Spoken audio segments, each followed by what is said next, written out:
Good evening. The full commission meeting occurring on May 10th, 2023 at the West Park Library will come to order at 6 o'clock p.m. Thank you so much for attending. Together we are co-creating a safer Cleveland, which will hopefully have profound consequences and long-term effects in the Cleveland Police Department.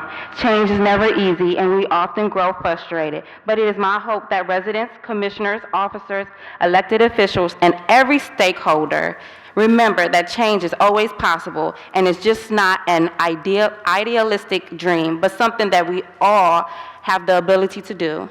In order to effectively implement change, we must accept that there are no myriad of perspectives and points of view. On most points of concern, we must be open-minded and listen. A healthier Cleveland can only occur when we hold stakeholders accountable towards their promises and mandates, but also find points of agreement and build bridges on our shared values to create positive change. It is the art of strategy, innovation, and collective brilliance that has the power to create a lasting change. Together, we can create a Cleveland which benefits officers and residents. It is my privilege and great pleasure to welcome you here today. The next item of business is a roll call. Commissioner Adams. Present. Commissioner Benito. Present. Commissioner Schura. Present. Commissioner Donaldson. Present. Commissioner Early. Commissioner Garrett Ferguson. She sent a text that she's running. She's on her way. Commissioner Kennedy. Present. Commissioner Reeves. He has an excused absence. Commissioner Ridgway. Present. Commissioner Pete Van Leer. Present. Commissioner Rodriguez. Present. Commissioner Wong. Present. Commissioner Zaid. She has an excused absence as well. A quorum of commissioners needed to conduct business has been met. So we're going to do a quick meeting decorum. As we know, commissioners, please raise your hand and wait for recognitions by the chair. As we know that there are a number of us as commissioners, and please ensure that we all have the opportunity to speak. Please ensure that all conversations remain respectful in nature and that there are no side conversations occurring during the meeting. The next item of business is the approval of minutes. The minutes for April 12th were distributed for your review. Are there any corrections or additions to the minutes?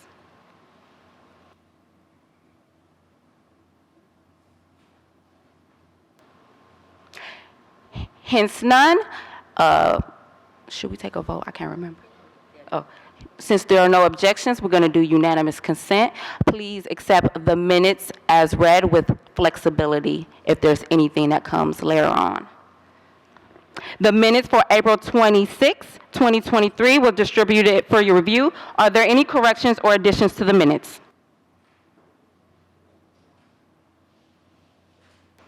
Hence none, they will be approved as read with flexibility if anything should occur later.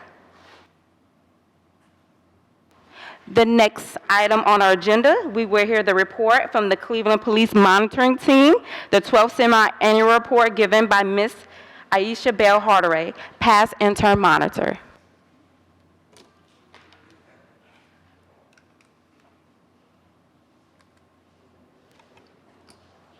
Hello. Hi. Thank you. So I recognize that this is the first time that you all have, let's see, maybe if I turn it this way. I recognize that this is the first time that the charter-created commission has had the members of the monitoring team. I have with me here also Charles C., who, like me, has been a part of this project since 2015. But this is the first time. The consent decree requires the monitor to give a report out in addition to the semi-annual update that we do as a part of a public hearing with Judge Oliver. I know I saw several of you there this past March. We are also required to come before the commission and provide an update directly to you. With that being said, thank you for the invitation and the space on your agenda for us to make sure that we have the time to do this. I have a few prepared remarks, and it's my understanding that perhaps there are some questions. It has typically been our custom to get questions beforehand from either the community, to the extent that there are any, or the commissioners. We never would know if they came from community or commissioners, but it would give us a chance and an opportunity to prepare. At the time when we used to do this, there were some areas of the consent decree that I didn't ever touch. That's no longer true. But nonetheless, the goal and the hope was that if we had specific questions on an area where Cleveland-based members weren't particularly specifically responsible for, that we could get that information and those answers and provide them to you in advance. I think I got word that perhaps, there you are. That perhaps there are a few questions that you all have. I want to just say that the report out that I'm giving today is for the period June 1st of 2022 to December 31st, 2022. It takes some time to write, edit, get feedback and thoughts from the parties, and then to publish the semi-annual report that we did produce in court, that we filed on PACER with Judge Oliver on the same day that we had that hearing on March 23rd, 2023. So with that being said, as you all are well aware, that this is a period of transition sorry, I am so used to watching my back. The setup of this room is very, very different. You got me, thank you. Somebody watch my back, please. Also, you can sit here too, if that would be more comfortable for you. I'm fine, thank you. This is a period of transition for the monitoring team. In November of 2022, in October, we got word unexpectedly that the lead monitor at that time was going to step down from the role. In the interest of making sure that the project continued with the pace and the rigor that we had all on the monitoring team grown very accustomed to keeping, I stepped in as interim monitor. With the goal and focus of keeping the project moving and moving ahead at full steam. As a result, the report and the assessment from the report has, as a result, the evaluation of the report spans the leadership of 2 monitors. And it's important for us to keep that be aware of that. But I am happy to report that transition did not impact, again, the rigor or the pace of the work that we were able to do with the parties. And now, as of last month, you all are likely well aware that Carl Racine was appointed by Judge Oliver to serve as the new head monitor on the implementation of the consent decree requirements and working with the parties on that aim, as well as assessing the City of Cleveland's progress towards those requirements. And so I thought it might be most helpful if I talked about 3 areas of the consent decree. One being the CPC, since I'm here with the CPC. The other being CPOP. And then finally, accountability. As detailed in the report, I recognize that the CPC is also in the midst of a transition during this time. The consent decree created commission had its last public meeting in May of 2022, which me and other members of the monitoring team were present for. But during the time period that I told you is the reporting period relevant for the 12th semi-annual report, there were no meetings and there was no activity. I don't have to tell you all, you were living, right? The application, selection, right, appointment, and all of that for the last half of the year. And so we watched from the sidelines, but you all lived it. And as a result, where the former CPC had achieved various levels of compliance, right? You all probably may or may not have noticed that those levels of compliance were not sustained during the relevant reporting period.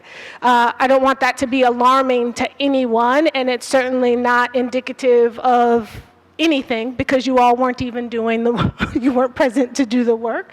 But as a result, the 13 areas that are evaluated in the 12th semi-annual report, there were 2 that were in general compliance, 1 that was in partial compliance, and then the remainder 10 were downgraded to non-compliance. But I know that there's a lot of foundation building and infrastructure training and other things that you all have been doing since your appointment.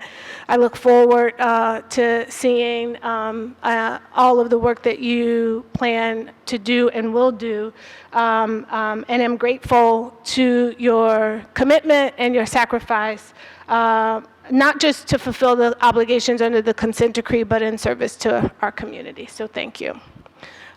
Maybe I should stop and ask, break our rule. I don't know, should I ask if there are any questions as it relates to the CPC? Any questions at this time?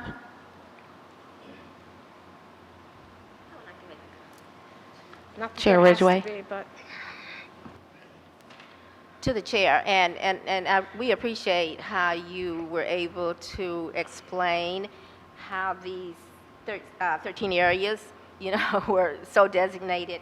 But I would also like to acknowledge that the Chief Ethics Officer really did a great job before Judge Oliver in terms of explaining why we were in non-compliance on a lot of these areas, and made a point of sharing that we were in fact part of this was we were in organizing onboarding processes, and that we were preparing to be able to move forward. So I did want to acknowledge that because I think that was important, and I think your comments a few minutes ago supported his presentation to the judge that night. Yeah, no disagreement between us and the city on those points.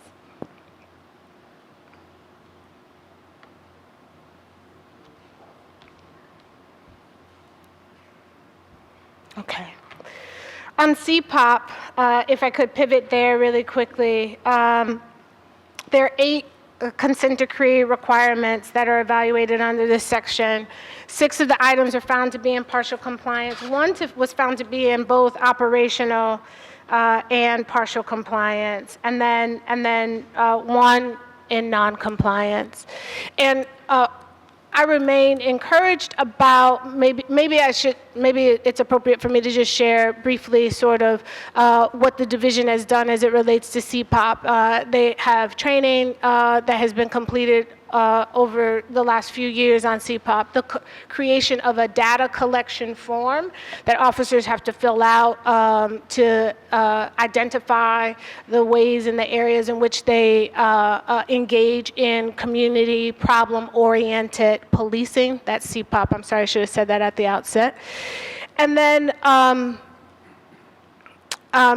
they've also listed or identified in a report that they create a number of community organizations that they have partnerships with. As you could tell in our report, our goal and our desire is for the division to move to a place where they're not just identifying the organizations that they're partnering with, but that they're developing plans and talking about the strategic work that they're doing as evidence of the partnerships, if you will. We have on the monitoring team a former chief of police who was actually around at the time when CPOP was formulated and developed as a theory, and has spent a lot of time talking with the training section most recently on sort of like what CPOP really is. He uses this great analogy about it being like sort of like dating and moving from dating to marriage. And when he talked about it, I could see light bulbs go off in not just for all participants, the DOJ monitoring team as well as the city. And so I'm really looking forward to seeing where the division moves with CPOP, with additional technical assistance and implementation support. Questions on CPOP? Okay. Can you hand me this stack so I don't have to toggle? You were kind enough to give a handout. It's right there on my chair. You see that? Yeah, yeah, and underneath it. Thank you. Thank you. Yep. For the Office of Professional Standards, there are 36 areas, and I think instead of going through all of the detail there, I think the major takeaway for the Office of Professional Standards is that there remains a lot of work to do in order to ensure that some of the infrastructure that was built immediately preceding and during the leadership of former OPS administrator, Roger Smith, thank you, Roger Smith, that framework, that infrastructure is built upon. There have been, over the course of the last 2 years or so, several interim administrators, the loss of staff, retirements of investigators, which is to be expected, but also the loss of a very strong data analyst. I know that they've now hired a data analyst, a general manager, and so with key leadership positions and even just general staff function positions not in place, we've seen some backtracking, if you will, and so that remains of great concern to the monitoring team. You all heard us talk about that in court, those of you who were there, and there. As you all know, I think this past week, last week, the new OPS administrator has arrived in Cleveland, and so the monitoring team will be working to evaluate what progress is made in that space. Anything on OPS? The chair. Okay, co-chair. Okay, sorry. The PRB, which is a key function of OPS and very closely connected to the work of the commission, requires strong leadership at OPS in terms of the presentation of the investigations, in terms of the tracking of the investigations, the notifications to subject officers as well as complainants, and then the following up of sustained violations and the documentation of that to the chief of police or the director of public safety as appropriate. And so it is, again, our hope that to the extent that the new OPS administrator and his leadership and the onboarding of additional staff like the data analyst, that will create a strong opportunity for the PRB to fully embrace its role as required now under as redefined under the charter, but certainly as of great concern to the monitoring team under the consent decree. The last thing I said I was going to talk about was internal affairs. Was internal affairs. That is, as you all know, because you all have gotten all of this wonderful training, you know that internal affairs, where the Office of Professional Standards investigates civilian complaints that come to that office from community members, that internal affairs also can investigate complaints from community members, but more often is evaluating or investigating internally discovered misconduct. After a period of time without a full or a permanent internal affairs superintendent, before the end of 2 reporting periods ago, Superintendent Bakeman came on board and is now the superintendent for internal affairs.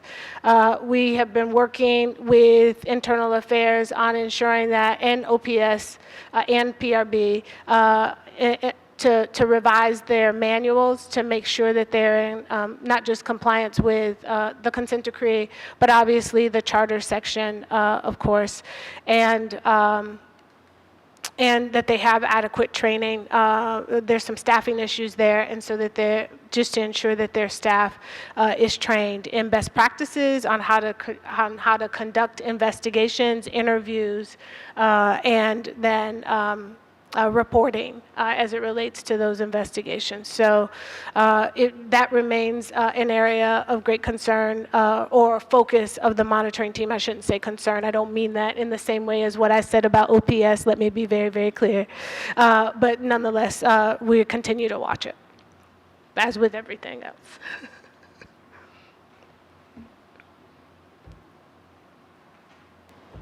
Commissioner Pete Van Leer. Sorry, I stole your mic. All right. So I do have a question, but it's more going back to the CPC. I just was taking a minute to formulate it. So in the interim report, the 12th annual monitoring team report, I should say semi-annual report, not interim, there were concerns raised about discipline for CDP. And when I look at the report as it relates to the CPC, I don't see discipline directly mentioned there. But I'm wondering how you, and maybe this is a question you have to get back to me on, but how you as a past interim monitor and your involvement with that work see the role of this commission in terms of looking at discipline policies and practice at CDP and where that work, if you have ideas about how we should be focusing that work, how you see the role of this entity.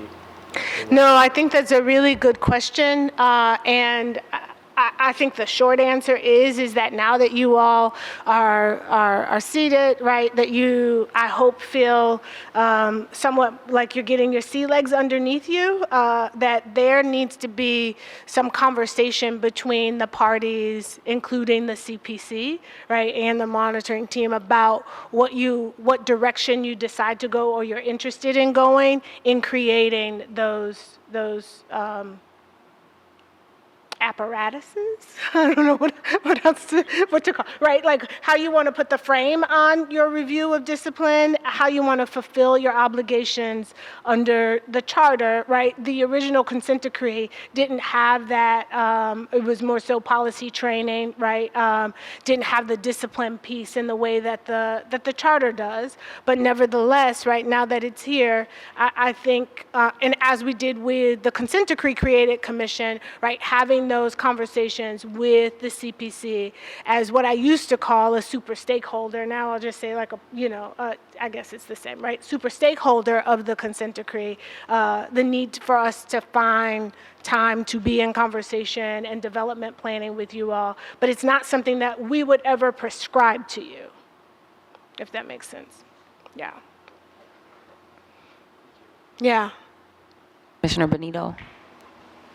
Thank you so much, Ms. Hardaway, for being here. I had a question kind of that relates to the consent decree as a whole. And I'm having a hard time hearing you, just so you know. the mics feel a little quieter today. I don't know why. Oh, yeah. Beautiful high ceilings. Okay. Also, is it Dr. Hardaway? Oh, Or Ms. Professor Hardaway is fine. Professor Hardaway. Okay, thank you, Professor Hardaway. So I was hoping it'd be okay if I could ask you a general question about the consent decree, if that's okay.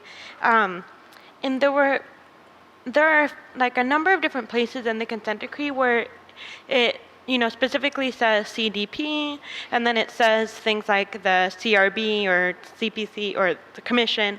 And then there's a number of places where it just generally says the city. Yes. And I was wondering if you could kind of help me understand, because a lot of these other groups are under the city, Yeah. when it says the city, is it referring to everybody, or has that language changed at all through the reiterations of the consent It did. decree? Okay. It did, yeah. Thank you. So in the modification of the consent decree following the passage of issue 24, now section 115, the parties collaborated on revising the language of the consent decree. And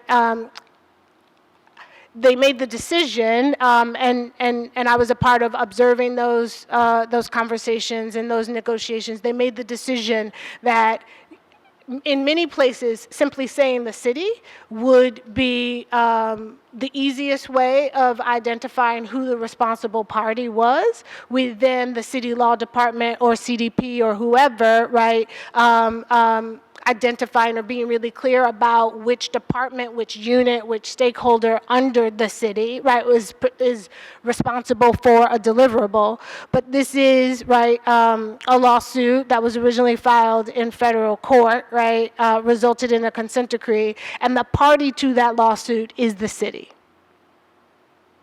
Okay. I hope that helps. Yeah.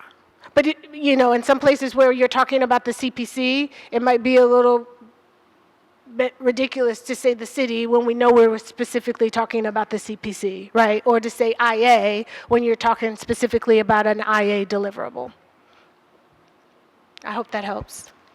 It definitely does. I think part of what as we are kind of all figuring out where all the different apparatuses, how they work together, I think that was something that I was kind of reading through the consent decrees, trying to figure out, okay, is this a potential area that we, are involved in some way? And so that was a really helpful explanation. Thank you. Yeah, and there may be, right, in those places where you see the city, there may be, like, the easiest way to say, to address it was to say the city, fully understanding and recognizing that there has to be some coordination across all of the accountability structures, let's say, right, of the consent decree, and that in that space we're saying OPS, PRB, right, CPC, right, but ultimately the city, yeah.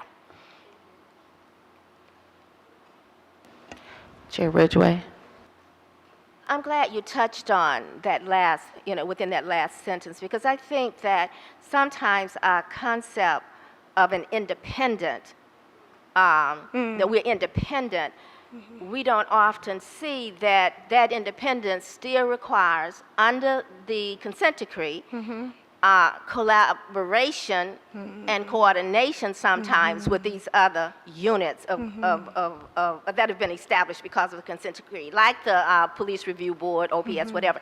So could you talk a little bit about the intent?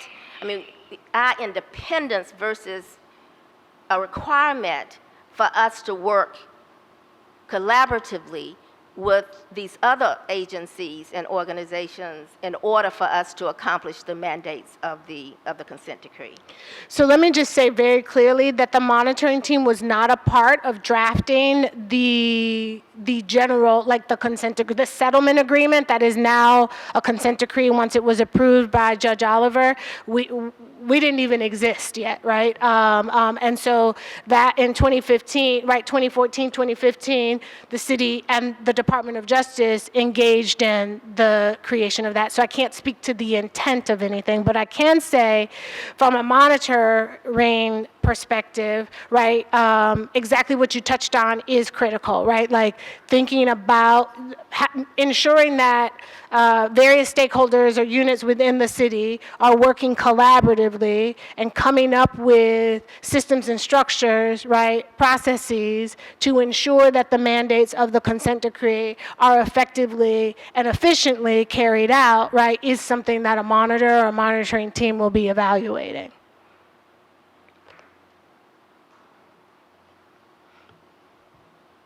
Commissioner Wong.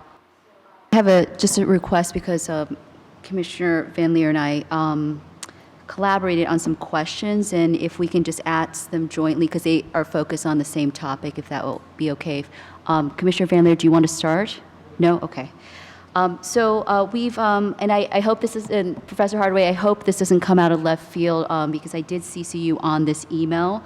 We recently interviewed a candidate that was originally called the Police Inspector General in the consent decree. It's now become the Public Safety Inspector General. So we noticed that there were not only differences in the job descriptions, but that specifically it had been moved from the Chief of Police as the supervisor to the Director of Public Safety. With broader responsibilities, but then decreased specific job responsibilities, managing 5 divisions rather than just police as designated in the consent decree. So I just want to I noticed that in the monitoring report that the team found this change laudable. Could you explain what benefits come of it and what you know about how this decision was made and communicated with the monitoring team and the DOJ and the judge? Because my understanding is that many members of the community were not aware of this change, and we were unfortunately not seated at that time to have any oversight over this. Yeah.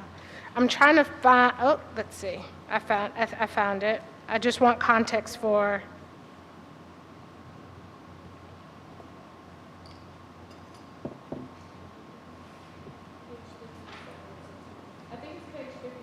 No, it's actually page 58. Thank you.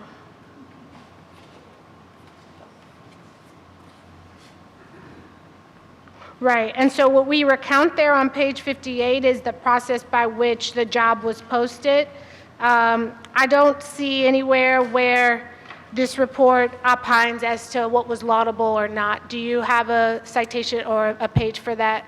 Quote? It's actually Mr. Van Leer's. Yeah, it's on page 38. It says, page 38, although the city laudably decided to move the Inspector General position from being under the police department, or chief of police, supervision of the chief of police to that of the director of public safety. That's helpful. Can I get you to stop right there? Okay. Right, because that is in reference to the reporting structure.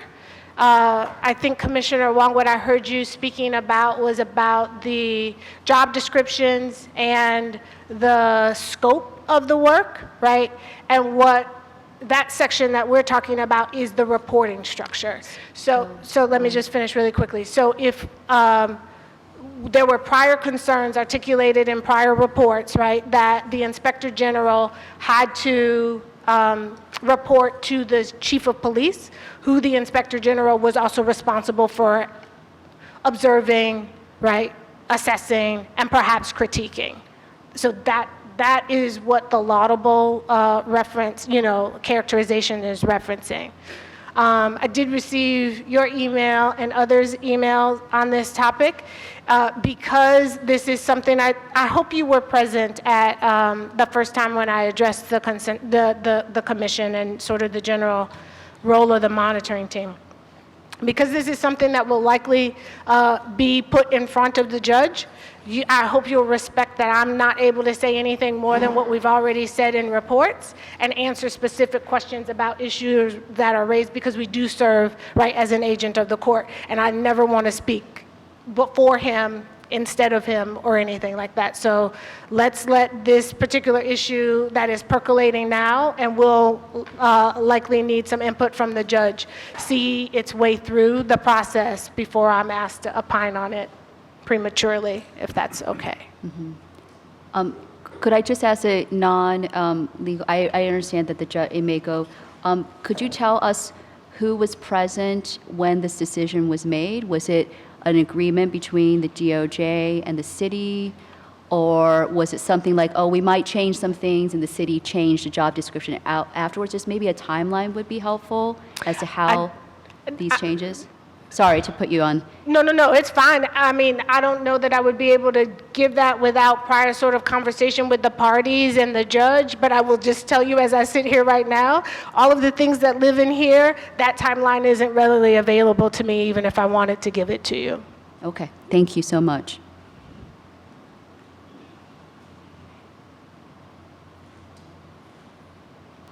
Any further questions?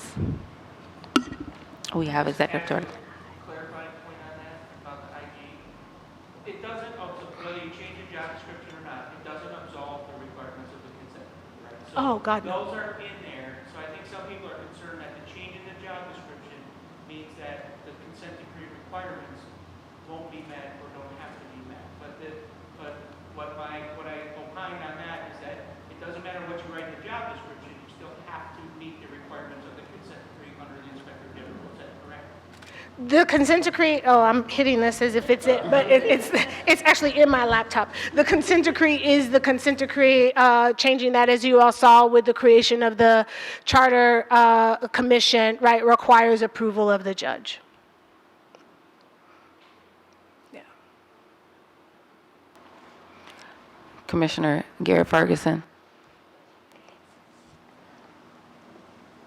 Sorry, because I don't know if you can answer this question. If you can't, it's fine. I think the part that I was most confused about with the job description was that the expanded powers overseeing police, fire, EMS, because on that page 58 where it says that the monitoring team agreed with some changes, it doesn't explicitly list out EMS, fire, and police.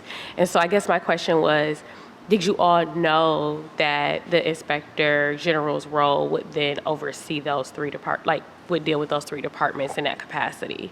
Because those three departments just aren't listed, and so I just had questions about that. I spent a lot of time writing and revising this thing, so I would say what the words say on the paper is exactly what there is. Okay. Okay.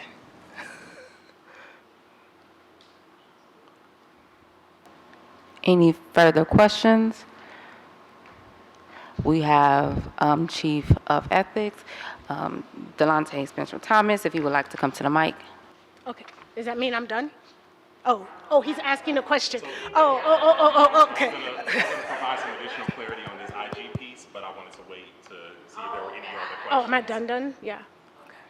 Thank you for that clarification. So let's ensure that, do we have any further questions for Professor Hardaway? Okay, thank you so much. So if you could please step to the mic. Thank you. Thank you all.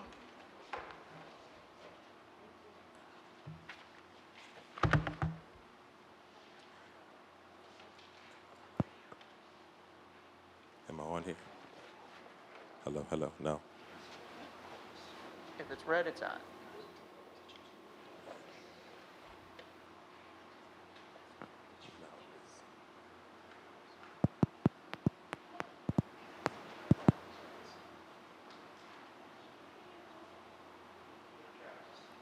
Hello.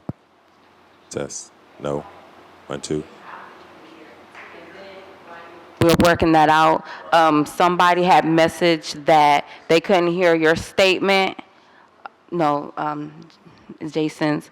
So I guess we have to speak from these mics.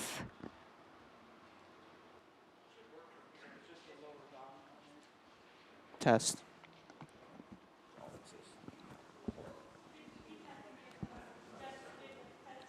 Test. It was just the volume on the bottom. So while you have it, somebody asked me if you could repeat your statement because they couldn't hear on live stream. And then we can have. Yeah, the statement I asked is if the job description changes the obligation to meet the consent decree requirements of the Inspector General. And you said it doesn't, they still have to meet those requirements in the consent decree despite any changes. Thank you so much. Good evening, Commissioners. First and foremost, I'd like to say thank you to you all who participated, in this process for selecting the Inspector General. So this is, something we've been working on for quite some time from the city standpoint. I wanted to just provide some context and clarity. I mean, we've also received the questions as well. So I want to give the perspective that we can. The decision to change, of course, stemmed out of the reporting structure, right? So that was certainly a concern, as Professor Hardaway indicated. And then it was under the leadership of the public safety director to expand the job description. When the job description was posted, this was something that was sent to the parties. This was something that we had been working on. And so it wasn't something that the city did post haste or did unilaterally.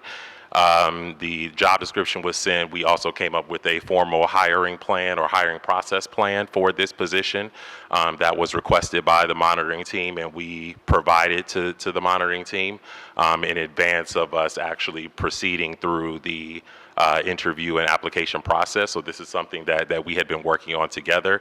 And also I want to, just add that in terms of the actual language of the consent decree. So this was a question that was also brought up internally as well.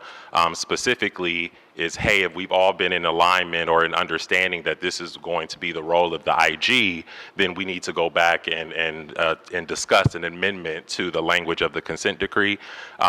We more recently had a conversation, and both the Department of Justice and the city agreed to have an offline conversation about language to officially adjust or amend the language in the consent decree to reflect how we're actually operating in this space. And so that's kind of where we are now. So again, we've been operating in alignment with this Public Safety Inspector General position, with every intention to amend the language and put before the judge so that a formal amendment can be made. Commissioner Wong? Thank you so much. So if I can, since I have you here, if I could dive a little bit deeper into this.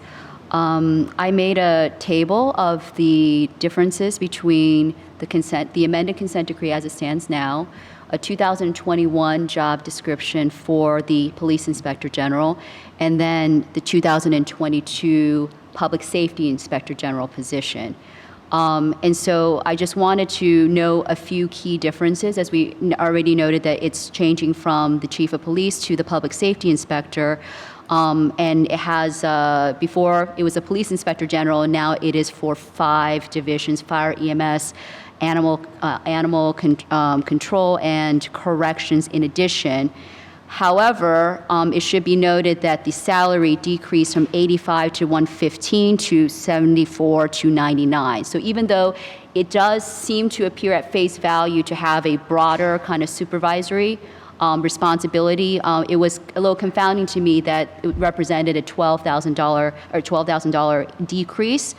As I went through with the table side by side of the elements that were in the consent decree and in the 2021 description, I'm concerned that the major differences have to do with discipline, including, for example, the stuff that is missing from the current job description are whether these assessing of policies and practices and determining whether they are achieving the goals of the consent decree.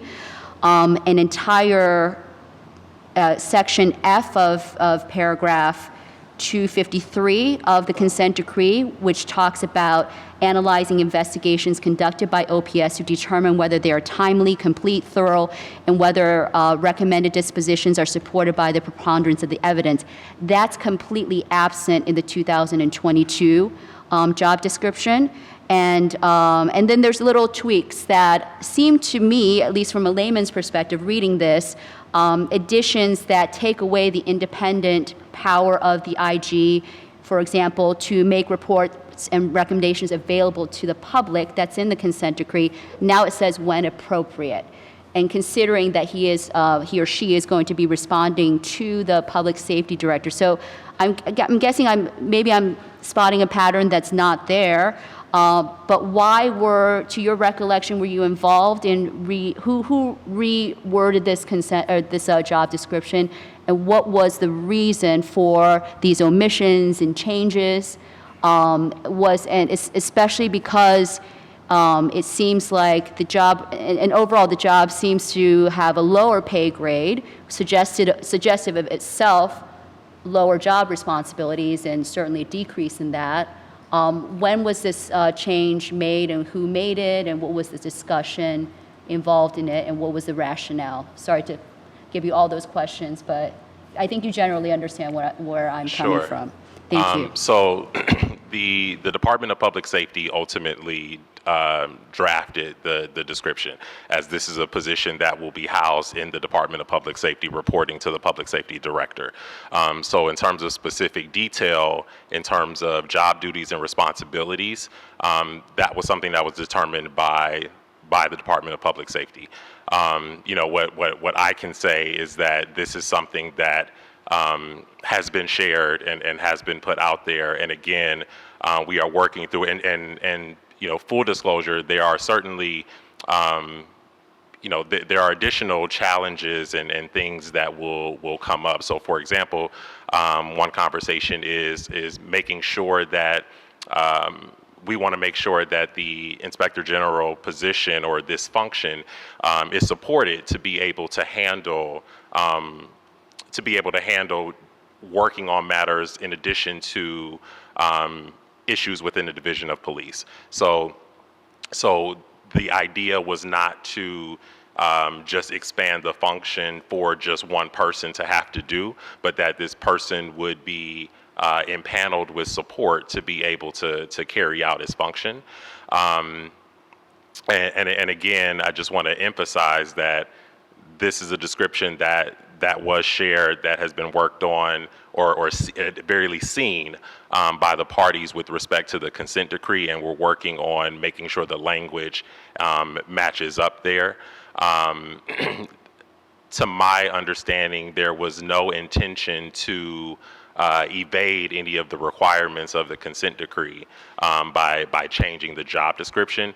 It simply was about making this position or this role, particularly as we look at again the passage of issue 24 and the positions created by issue 24, i.e. this commission, the expanded or different powers from the CPRB and for the Office of Professional Standards. And so those things collectively, and now I'm kind of going slightly into my own opinion, but these things collectively, I think, called for somewhat of a different responsibility or a broader responsibility that ultimately could pair well with our existing entities. And so we're working to how we unify that, right? So I say that to say, there is limited need for for 10 different entities to all be looking at the same things in the same ways, right? And so same way that the Community Police Commission onboarding or passage through issue 24, now Charter Amendment 115, that also changed the consent decree language, right? We amended the consent decree to reflect how we're going to be operating, right? And so this will look similar to that. So in terms of the differences between the job descriptions, what I will say in some, again, or repeat in some, is that the intent was not to evade any obligation under the consent decree, but to make sure that we had a oversight structure that is representative of how we're actually functioning and how we're best able to move forward. Okay, so I just had a follow-up, maybe to focus us a little bit.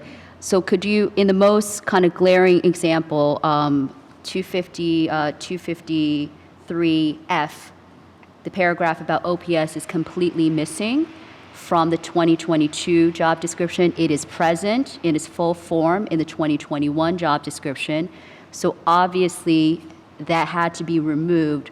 Are you aware who removed it, and what was the rationale? To repeat again, paragraph F says, analyze investigations conducted by OPS to determine whether they are timely, complete, thorough, and whether recommended dispositions are supported by the preponderance of the evidence.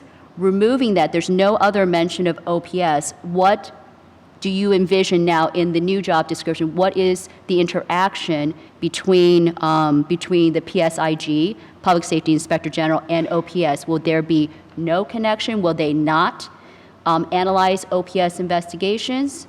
I just want clarity, because if it's not there and it is one paragraph by itself in the consent decree, the other question I have is, you said that you're going to appear before the judge and try to amend this. Are we planning to take out paragraph subsection F completely? So with respect to the Office of Professional Standards, I want to be clear that one of the other things that, again, the Charter Amendment did is that it removed the Office of Professional Standards from the Department of Public Safety. So it is no longer a in-house entity, right, that ultimately has that layer of oversight that it had before, right? So prior to the amendment change, the Department of Public Safety had that authority to be able to to exercise oversight over OPS. That is no longer the case. So that would also go to this role. This role is also going to be within the Department of Public Safety. Then that oversight of OPS has to look a little bit different. But I will say that again, even that mention or that change in the job description, the 2022 version does not absolve or otherwise limit the IG from being able to look at systemic issues related to the Division of Police, Fire, EMS, et cetera. So if there are matters that come out of OPS that fall within that, right, that the IG can reasonably look into those for systemic issues, then that would be fair game for the IG as well. So I'm sorry if I'm belaboring this point. So will they or will they not look at the OPS investigations, this PSIG role? The answer is maybe. And what I mean by that is if OPS ultimately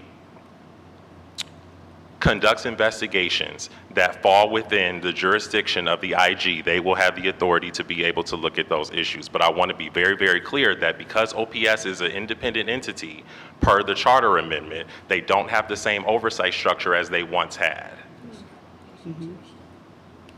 Okay, so, but the data will be, I mean, we don't have anybody from OPS. I mean, certainly everybody wants to look at the evidence holistically.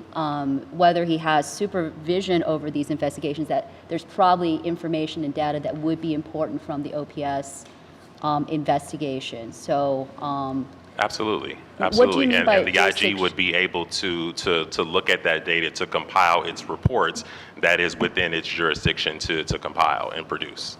okay, thank you so much. Commissioner Garrett Ferguson. Thank you. So I understand what you're saying since it's, these changes have taken place and you guys are looking to do the amendment. So I have a two-part question. Does that then mean that this PSIG position should also be independent so that it can still maintain that standard that was set in the consent decree? And then also, when are you guys looking to update the amendment, to provide the amendment to the courts? Are you looking to do it at the next status hearing? Like, when is that, what is that timeline? But also, does that mean that now this position should probably be independent from the public safety director? So to the independence, to the independence question. So, the executive branch does not have the authority by itself to create a independent office that reports outside of it, right? So that's something that would need to happen by a charter amendment, by a ballot initiative, right? Something like that would need to come forward in order to create an entity. So, for example, the executive branch only has the power within the executive branch, right? So it can't create an office that can report outside of it. No, not like that, but I'm saying removing that position from under the authority of the public safety director and putting it having it exist somewhere else in the structure so that it can still meet the criteria set in the consent decree. Because the consent decree, it says it is supposed to be able to oversee OPS, and now OPS is independent. So is there a way that position can then be overseen by another department that is not the director of public safety so that it can be in alignment with what the consent decree wants? Gotcha. No. And I think I understand your question correctly, and I think the answer is still that because OPS's authority now exists by charter, then there will also need to be a charter amendment that now gives the public safety IG the authority to oversee or otherwise supervise or oversee the Office of Professional Standards. So without that charter amendment and the way it stands now, doesn't that put us in a position where we are out of compliance with the consent decree? So again, that's why an amendment to the consent decree is something that would be necessary to make sure that it falls in line with what we are obligated and otherwise responsible to take care of. So again, same way that we again had to amend this consent decree after 115 to allow for the structure of this commission, of OPS, of CPRB, the same would need to happen in that respect. So what is the timeline that we are thinking of putting this amendment forward? And then who are all of the entities that are going to be a part of drafting this amendment?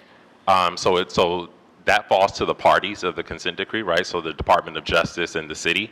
And so with it being a court case, right, these filings would ultimately be between the law department and Department of Justice. But do we have a timeline at all? So the last conversation we had was last week on this, or no, this was actually earlier this week. The Department of Justice, we agreed to meet sooner rather than later. We did not put a date on that just yet, but we acknowledged that we needed to meet this needed to be an urgent matter and push to the priority list to make sure that we are functioning and we are in alignment with the consent decree. Okay, thank you. Adriana? Sorry. Commissioner Wong? So I did want to give the public some context about the two job descriptions I mentioned. In 2021, according to the monitor's report, for the job description that is more comporting with the consent decree, 117 applications were received, 98 were deemed qualified, but unfortunately 0 were found suitable. I'm not making any accusations, but seems statistically unlikely. Now we're in this new 2022 job description. I think we received 42 or 46 applicants, and 6 were selected, 4 responded, but unfortunately a few dropped out, and the CPC was only able to interview 1 single candidate. My concern is in paragraph 250 of the consent decree. It says that the city will seek the commission's input in developing the minimum qualifications and experience for an inspector general. Could you explain to us what you think that means? And also, the timeline that Ms. Garrett Ferguson is asking for seems important to me because it appears that the new language of the new job description was put forward into the public and solicited for applications before the amendments were made to the consent decree, before we even appeared before the judge with those amendments. What will we do if the judge does not approve these amendments? So those are my 2 questions. What is the commission's role in this entire process according to the consent decree? And why was the job description changed before even interactions with the judge and the DOJ?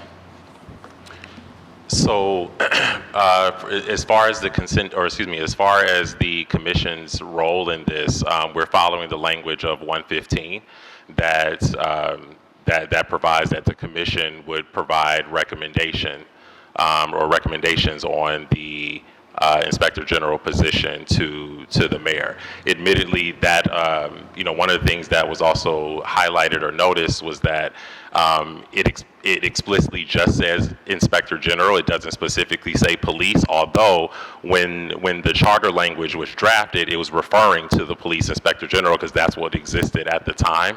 But again, in an effort to make sure that we complied and also worked collaboratively, essentially the takeaway was making sure that the commission was involved in and able to provide recommendations.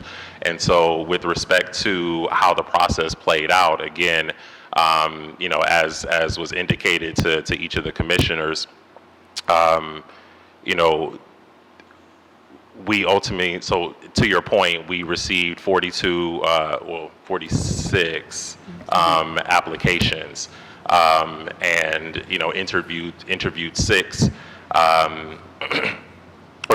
identified 6, 4 selected, or 4 we reached out to and offered interviews for. And the way it rolled out, we ended up with 1 candidate to present to the commission. But it was of no fault of the candidates that the other candidates dropped out, and we certainly didn't want to curtail or otherwise run afoul the process, specifically the hiring plan process that we had already submitted to the monitoring team, or otherwise potentially miss out on a uniquely qualified candidate. And so we thought it was best to still move forward, knowing that if the ultimate goal is, or the ultimate disposition here is to go back to the drawing board, then we would have to do that. But again, so that's kind of to the first piece. To your second question, I can't speak because I wasn't here at the time to be able to speak to when specifically the job description was changed, or those specific language things. I think it was released in October 2022. Were you working at the city at that point? So no, the position, yes, I was with the city at that point, but the position had already been retooled as a public safety inspector general position. So when it went back out in October of 2022, that was the second time that we had released it, because when we previous released it, we did not identify candidates that we felt were suitable to move forward in the role. Right, so I guess I was referring to a paragraph, if it was unclear, it was not the charter, but the consent decree, paragraph 250, that says the city will seek the commission's input in developing the minimum qualification experience for an inspector general. If you could answer that part. And my other concern is you said that you moved forward on this single candidate that seemed to be uniquely qualified. However, in his interview, he openly stated that he has no fire EMS supervisory or kind of investigative experience. He's currently, I think most of his experience is as basically like an OPS investigator in New York City. So I guess I'm not understanding how he was uniquely qualified then when he is not able to meet the minimum requirements for two divisions. Well, I will agree to disagree on that point. What we were looking for, and I absolutely don't want to belabor this, because again, this falls within the purview of the Department of Public Safety, so I don't want to speak out of turn there. So I'm actually not going to answer that directly in terms of the qualifications of that candidate, right? The commission was able to provide its feedback, and that feedback will be ultimately reviewed by the mayor, and the chief director of public safety, and the mayor will ultimately make a call on that in terms of the qualifications of that particular candidate.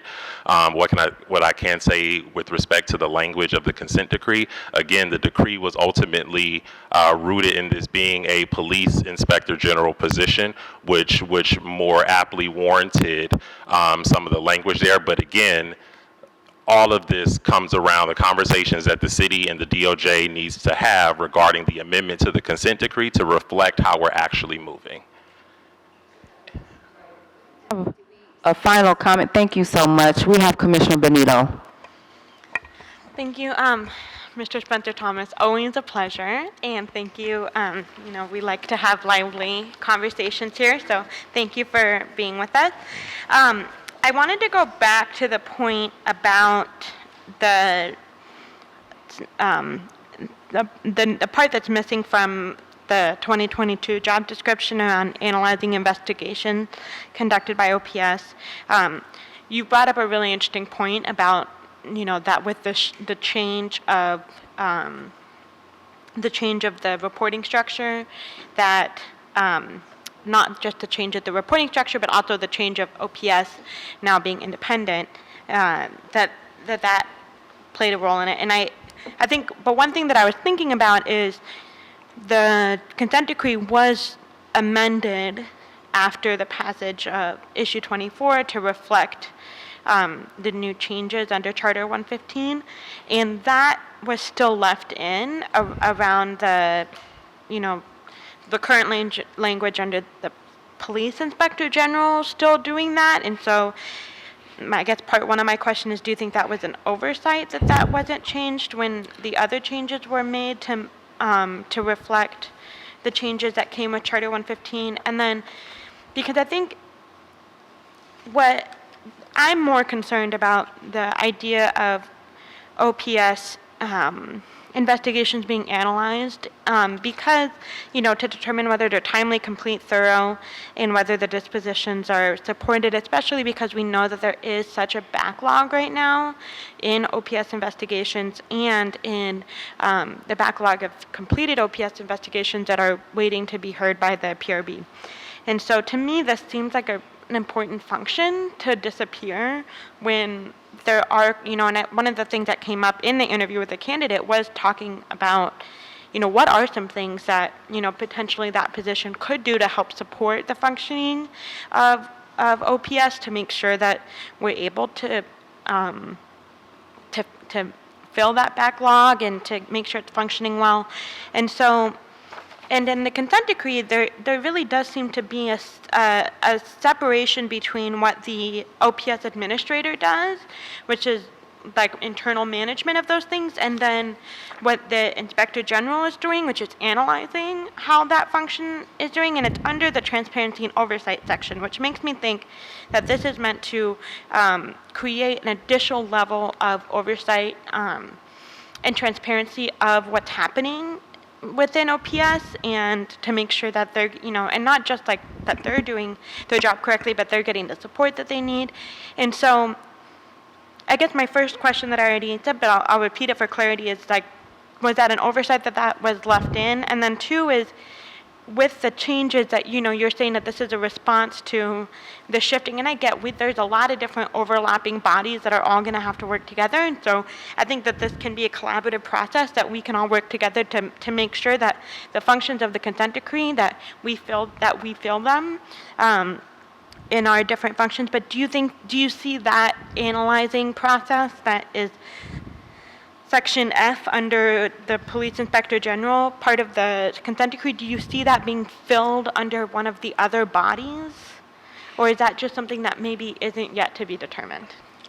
So to the first question, with respect to the amendment to the consent decree, so again, that was done in March of 2022. And so I can't say as to whether or not that was an oversight, whether it was even brought up or not. I can just say that we have recognized that there's a need to address this issue between the parties, and we absolutely intend to do so, regardless of how that plays out. With respect to that specific function, I agree that it's important, right, that we be able to look into those issues. I just want to be clear that, because of the way that the charter is structured, right, we cannot give, that direct oversight. Now, looking into matters, looking into or performing investigatory functions, again, that will be ultimately up to the Director of Public Safety in terms of how the director will direct the IG to look at matters, whether or not there's any conflict there between OPS reporting to the CPRB. That will be a matter to play out in that regard. So I wouldn't be able to speak to that today. I can just say that, I think we all are in agreement that being able to look into our investigatory bodies will be crucial, right? And we will need to figure out together, where is it and who is best appropriate to look at that, right? The same question will come before this commission, right? When you perform your evidentiary hearings, there will be a question as to who can look into making sure that you're doing that right or timely or accurately, right? So these questions are certainly not novel and will need to be addressed. But I think as a catch-all, these are the growing pains of such monumental changes in a pretty short amount of time, and we will need to work together to figure that out, and the city is committed to doing that. Thank you, and we're excited to work with you on that as well. Thank you. So I don't know. So we're going to open it to public comment. So if there's anybody that would like to share a voice or concern, as always, please step to the mic. Best practice is that we may not address it in the moment. You can always follow Ms. Shelley or any of the staff if you feel more comfortable with them. This will occur for approximately 30 minutes or so, depending on the amount of comments we receive. Please feel free to step up to the mic. Whoop, okay, I'm not going to touch it. Hi, I'm Kayla. this is not on topic to anything that was particularly discussed today. So as a side note, as in coming to these meetings, I am still learning and trying to figure out as a community member what the most effective role is that I can play, that we can play. I'm curious, and this is not probably a question that will be answered today, but if as a body, you guys are you're our representatives. We didn't elect you, but you are our representatives and you're our leaders.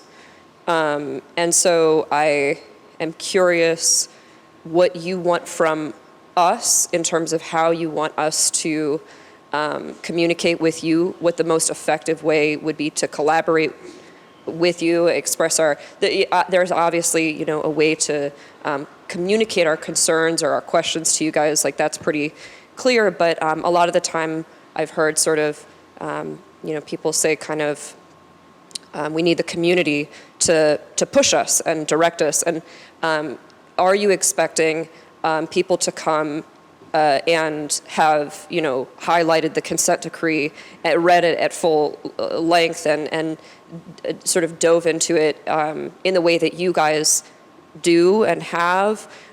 Is that not what you expect? I guess my question is, it's quite broad and doesn't have a clear answer today, certainly, but I kind of want to open a dialogue in some way about what it is, like in a very constructive way that the community can do to work with you guys to have concerns addressed. That's it. That's what I got. Thank you. And there's various work groups that we will start. So I know we typically, so there's different work groups. We're going to open up our committees, and once we start moving and setting our agenda as past monitor, Ms. Professor Hardaway has stated, there will be work groups that will be formed, and that's a way to get involved throughout the, during certain times. We might have assessments or policies, and we want your feedback on, as well as a community survey. Definitely want your input. Definitely share it with your network. So those are just quick general answers. Continue to learn and engage, and we're so glad to have you. Is there any other comments at this time? No. Oh, go ahead. Thank you, Madam Chair. Part comment, part question. Comment number one, it does seem a bit odd that if you're offering $115,000 a year and to supervise or oversee one department and you have 98 applicants, it seems kind of odd that you wouldn't find one person in that group of 98 applicants who's qualified for the position. Then two, you would drop the position to a lower amount and have fewer applicants, and in that pool, you find applicants who are qualified. I don't understand that. And of course, going along with that comment, I'm not truly understanding how, if you're going to have one person handle one division and you think that that's going to be a full-time job, how do you think that that one person can handle 5 divisions and have all of their attention divided amongst 5 separate divisions for less pay? It doesn't seem as though you're going to get the best applicant for that type of position. So my question then becomes, if the two parties, the city and the DOJ, are already planning to go back to court to change some language so that you can comport with this new job description, it sounds almost like you're looking to change other language as well. And so my question would be, are you planning on changing 17D out of the consent decree also?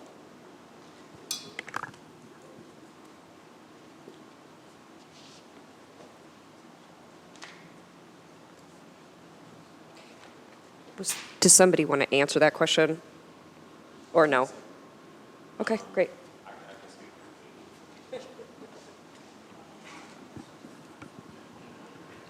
So to the extent that I can answer some of this, So again, as I mentioned, the goal is not to have one person that looks into one division and that same one person now looks into these several different units. The plan is to absolutely make sure that this function, this IG function, has the support it needs to be able to adequately look at these different divisions.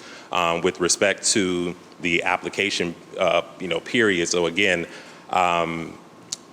one of the things that was different in how we promoted for this position the second time around is that it was a much more targeted effort. So as opposed to broadly posting this the job description on Indeed, this was something that the second time around we explicitly sent to civilian oversight communities, right? We advertised with the National Association for Civilian Oversight of Law Enforcement. We advertised with the Association of Inspectors General. These were things that were not done with the first job posting, which ultimately spurred a number of applicants that were just completely unqualified for this type of position, and probably because they didn't understand the position, right?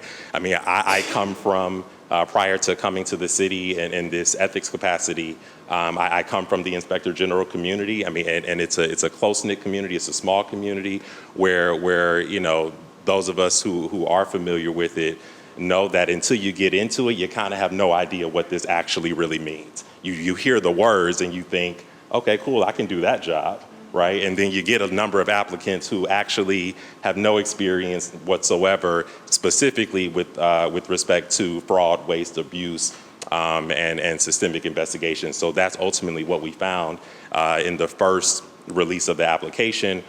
We saw the need. Again, we also got input from the monitoring team that we needed to make a targeted approach with applications. We did that, and we ultimately found applicants that were more uniquely qualified despite getting a lower number of applicants. And then I personally can't speak to the salary. Again, that goes within the budget of the Department of Public Safety. And perhaps with the position being vacant for as long as it's been vacant, I can't speak to any changes in the budget there. But again, I can say or confirm that the city is committed to making sure that the Inspector General role and function is supported to be able to handle its responsibilities. Thank you. We have a question that has been emailed, so do you have it, or? Yes, I didn't know how do we handle this, but we had a comment emailed to us. Should we read it or? Okay. Just checking. So this is from Latanya Gosby, and it says, I am unable to attend tonight's meeting, but I wanted to submit my comment in hopes that someone would read it or respond. Thank you. I encourage you to begin a discussion with CPRB about the location of their monthly meetings. We have stated several times that this meeting is not held during a time that accommodates the community to engage in public comments. 9 a.m. downtown Cleveland City Hall is not conducive for the community. You all should encourage the CPRB to get out into the community, hold their meetings with the public at least twice monthly. The CPRB is still out of compliance with the mandates of Charter Section 115, and they still don't have an updated manual. Secondly, I want to talk about the Police Inspector General presentation. I'm not sure how far in advance you all received this information to prepare for the interview, but from a community perspective, this process was rushed. There was no real engagement with the community prior to you all making recommendations to hire or not hire. Over half of the commission didn't engage with the candidate by asking questions, so the commission looked like it was unprepared to conduct the interview. Because of the way the public comment section was set up, there was no real way to ensure that community input would be implemented into the recommendation process.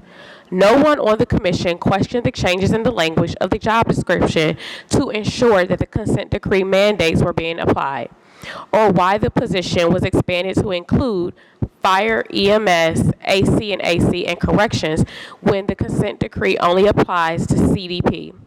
We submitted a letter to the city, the judge, and all CPC commissioners with our concerns about the Police Inspector General's position, which we hope you all will read because we are awaiting a response. We, the community, depend on all of you to be the voice of the community. If you are not prepared, how can you represent the best interests of the community and the residents of Cleveland? This is from LaTanya Goldsby, President of Black Lives Matter Cleveland. Are there any further comments from the community? We got Ms. Rosie. Does it work? Okay. My name is Rosie Palfy, and as you know, I've been working on crisis intervention for the last 7.5 years. I was a member of the Mental Health Response Advisory Committee until the city took it over in December. So I've been asking for the last 18 months in a variety of meetings how crisis intervention is going to fit into all of this, okay? And I'm not saying that the CPC is responsible for giving answers, but somebody here has to be, and I hope they're paying attention. Speaking of job descriptions, the description for Dr. Anderson's job, and this is not a criticism of her, okay? This is the city.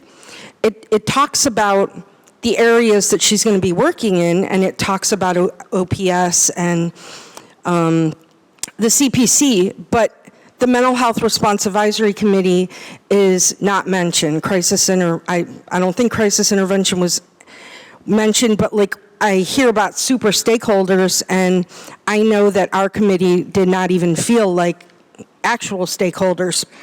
So I just want to remind everybody that's the only area that does not fall under the Police Commission as the settlement agreement was originally written. At the end of November, MRAC members received a draft memorandum from the Division of Police Monitoring Team entitled Monitoring Team Review of CIT Cases Involving Handcuffing of Female Juvenile Results. So it's 16 pages, it's extremely impressive. And the reason why I'm talking to you about this today is because I want you to know that this is what happens when you have an advisory committee with no power. So they identified, well, first of all, in most of the cases, the officers acted appropriately. They were courteous, and it's well documented. It was an impressive body of work. Dr. Dunn, Professor Bell Hardaway were there to give us the presentation. So anyway, at least 5 encounters were deemed to be problematic. And 2 cases where the assessors observed some type of bias.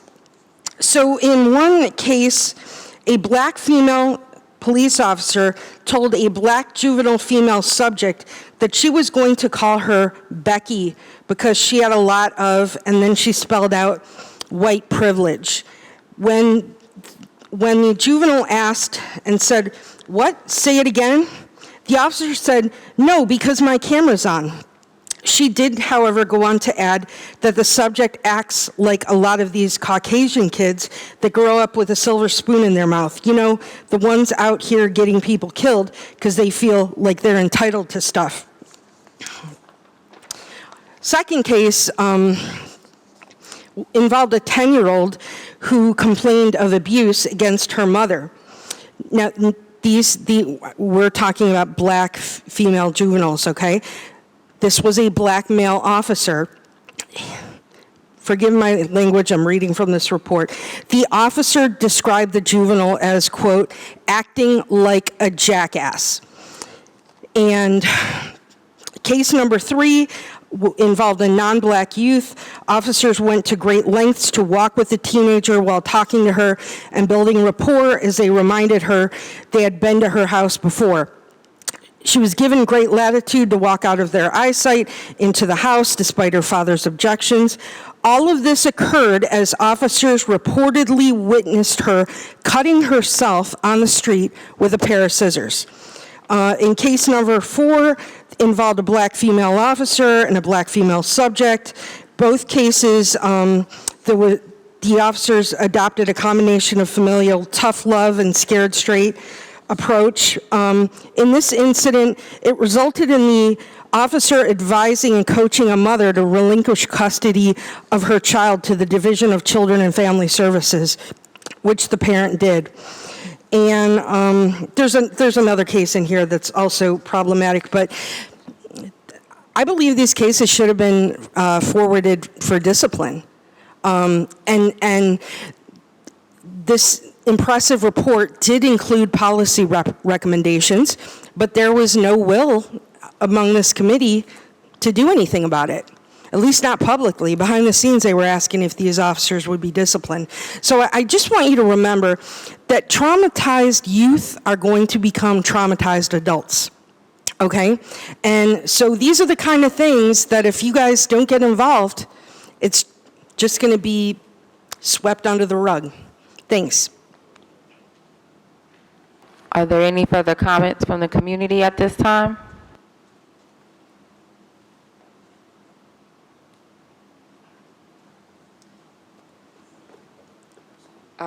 Yeah, I just want to take a moment and thank you, Rosie, for that. I appreciate it. Unfortunately, just to double back on something from before, I know that we're no New York City, but I just wanted to mention quickly that the in 2014, the Inspector General of the NYPD, which is just the one department, was given a salary of $193,000 and $788. I'm flustered, so I'm saying words wrong. $193,788 a year, and that's for just the one department, which is enormous, and he oversees quite a lot. So, just wanting to just note the difference in the exact same job for a different city, and just a wildly different salary range there, and that's all. That's what I got. Thank you. Any other comments?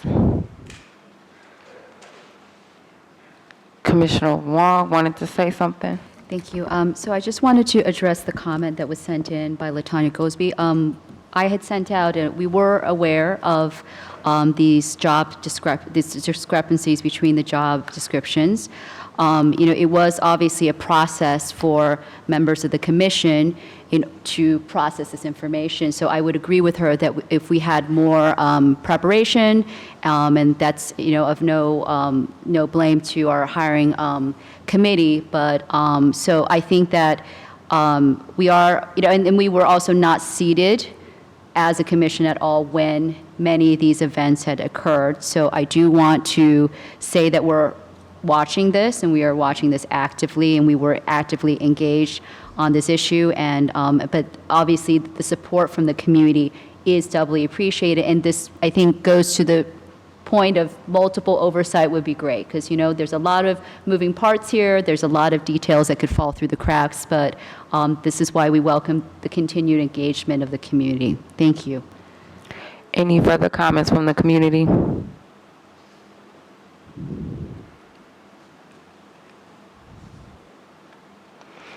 Hence none, we're going to move forward with our next portion of the agenda, which is that we will hear the report of the executive director given by Jason Goodrick. Good evening, commissioners. So just a couple of quick points about public feedback on your Inspector General interview process. So we did make a point to solicit public feedback as best we could during that process. We advertised as much time as we had.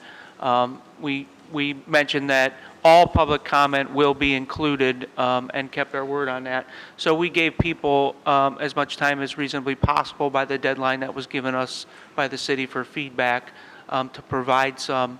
And to Ms. Goldsby's point from Black Lives Matter Cleveland, we expected a letter from them, and even extended the time, particularly knowing that additional feedback was coming. So I just want to make it clear that we weren't excluding any feedback or attempting to reduce the amount of feedback in any way. And the letter from Black Lives Matter was forwarded as part of our information as a packet to Dr. Anderson and the affiliates at the city who are expecting it, along with any other particular pieces of feedback we received, which unfortunately only happened to be one other one along with the chat that was in that session. So it doesn't mean we're closed to feedback. We take feedback about any issue at any time, and that is always shared. It is never kept.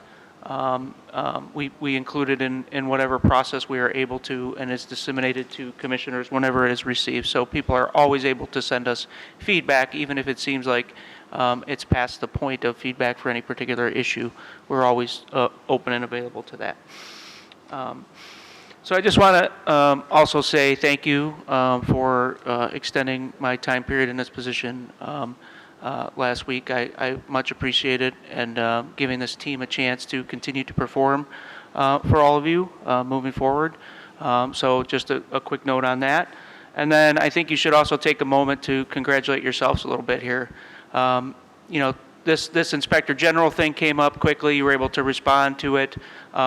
You've done a lot of training up to this point, and tonight, you know, some of the points that were raised and the questions that were asked shows that you're learning fast, you're communicating, you're getting up to speed on issues that many people have been working on for 6, 7 years now or longer. So, you know, you should congratulate yourselves to be able to perform at this level at this time. I think that you've received some critical community feedback, and that's part of the democratic process, right? The community should be critical of you, but I don't want you to feel like you're not progressing well, because from my perspective, I think you're really far ahead of the curve for only being seated for several months at this point. So I hope you take a moment to just enjoy that moment, because I'm saying it. I wouldn't say it if I didn't think it was true. So. So what's happening in the city and our office particularly, I'll start with that. Since the beginning, people have mentioned we need an attorney on staff. As we know, we tried for a budget that would include full-time attorney with benefits. It didn't work out at the council level and got put on the floor, so we're well aware of that situation. But that doesn't mean we don't have money to do that, so we are working to create a job description around what we can afford with an attorney, and it's okay. I think we obviously have a need for an attorney in the future, and we're working quickly as we can. So I did meet with the Department of Law and Mr. Spencer Thomas and Chief Legal Officer for the city, Mark Griffin, to discuss what the obligations are for attorneys, what level of capacity this attorney should have, and present some options. So that was a week ago.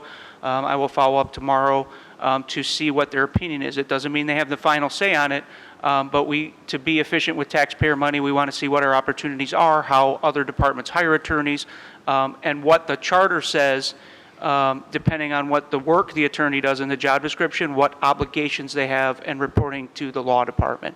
So it is not as simple as just putting a job description out there. We have to be mindful of the charter and look at how the process goes. So we're expecting feedback on that soon to start the process. We also, I'm trying to accelerate as quickly as I can our vacancy of a front office manager and finance coordinator. It goes through a lengthy approval process, and I check in regularly with them to make sure that it's moving along. As you know, the head of HR has separated a while ago, and I think that slowed down their operation a little bit. So working as fast as we can to do that. You may have heard or seen, some of you have already met him, but Mr. Marcus Perez was started this month as the OPS administrator. We have made contact from staff to Mr. Perez and have opened ourselves up to meet. I will hopefully have an opportunity to sit down with Mr. Perez in the near future, and then we'll extend an invite when he's comfortable to come here. I mean, obviously, I don't think he knows enough to answer every one of your thoughtful questions at this point, so I want to give him a chance to get up to speed with his job and what's actually going on before he appears before us. But it's on the radar. And then just a couple of things, so the public is aware and you're all aware. I shared a sheet that tracks our information requests to the city so that we can keep tabs on it.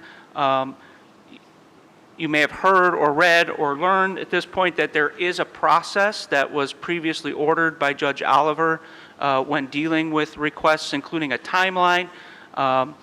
It's more detailed than I'll go into here, but they have a period of time where they can contest the request if they don't request it. And this was pre-15, keep in mind, so there are other things locally that kind of trump that, but when it comes to consent decree related material, there is a process. And it's typically 21 days unless it's agreed longer or there's a conversation about it, so keep that in mind. After we passed the rule that outlines our first steps for achieving the 115 objective of creating a list of officers who meet the Brady Giglio integrity criteria, I immediately made a request on your behalf to the City of Cleveland for all Brady Giglio letters that have been sent from the county prosecutor since the inception of that process. That request was made on 4/17/23 via email, and it was sent to all of the leadership involved in that, including the law director and the safety director, the chief of police, and others in the division. And to date, the only response we have received is that they're unable to take action on that request at this time because Safety Director Howard is on military leave. The next request that was made was from Commissioner Wong for all Inspector General applications. And Mr. Donaldson, to the point that was in the letter earlier, Mr. Donaldson, through the hiring committee, had requested a bunch of information about the Inspector General, the job description, applicants, all those things, and we did receive that in a timely manner from the city related to that. So there was some process of exploration before we did that interview. But the Inspector General applications were provided within 1 day from Dr. Anderson, so thank you for that. And then there was a report from the previous commission, and I have a copy of it here. There was a recent news story that the city is moving forward with purchasing automated license plate readers and 9 drones, which will be used for public safety, specifically to the Division of Police. On May 9th of 2022, the predecessors to this commission had a work group and released a report about emerging surveillance use by Cleveland Division of Police based on a work group of experts and commissioners at the time, and this had never received a formal response. So it was asked, since we know that additional technology that was addressed in this report is being procured, there was a request for an update if there are any general police orders related to these things, or what's called divisional notices, which are memos. They're not quite the level of a GPO, but they're kind of an interim between GPO updates that provide guidance around these specific technologies. There were 5 specific requests, but basically any updates on this and any policy that would guide drones or automated license plate readers. We did receive, including ShotSpotter, which is something that has also been expanded. We did receive the GPO for ShotSpotter. We were also told that there were no GPOs for drones at this time or automated license plate readers, and that any additional information will be forthcoming. So it's not a closed request yet, but there has been partially met at this point through Dr. Anderson's office. So that's the update that I have for you regarding where we are with moving forward in the work as you start to build your committees. So thank you. Thank you. We will hear the report of the Internal Training Committee given by the co-chairs, Alana Commissioner Early. Oh, I'm sorry. So to the executive director, is there, and I know that we have a budget, but if off the top of your head, could you let us know what the budget was for the attorney, for a full-time attorney for us? So I don't have the number in front of me. So what we asked for in salaries was about $240,000 additional money. So just to be clear on the attorney, this is one thing you'll notice if you go to the city's website right now for hiring, a great deal of those jobs are for attorneys. So I don't want to make any false promises. There are a lot of attorney jobs at the city right now that are going unfilled for whatever reason, so we may be facing some type of market challenge with this position. But long story short, we didn't get that extra money, which would have been probably close to between $150,000 and $200,000 for a full-time attorney with benefits based on what I see most attorneys paid. But the good thing about our money budget for this year for part-time, right, even if we got more than 20 hours a week out of this person, I don't think we're going to have a budget shortfall in personnel because we've had vacancies for so long this year already that we have what I would call a reserve in our personnel money.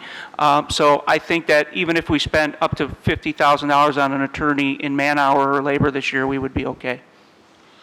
Second question is, when we talk about the drones and the license plates readers, am I clear that I heard you say there are no GPOs or official policies centered around that from CPD at this moment? That is correct. There were no responsive records to the request for what we were told is they don't yet exist or they don't have them specifically for unmanned aerial aircraft, unmanned ground vehicles, which are also drones, but they're on the ground. They do use those in certain circumstances. They may not have them right now, but it was worth the request. And then around automated license plate readers, which they have and are using on loan from the Cuyahoga County Sheriff's Department at the time of this report, but without policy to guide their use at all. So is first step, sorry, Madam Chair, and I'm done. I know this is unusual for me.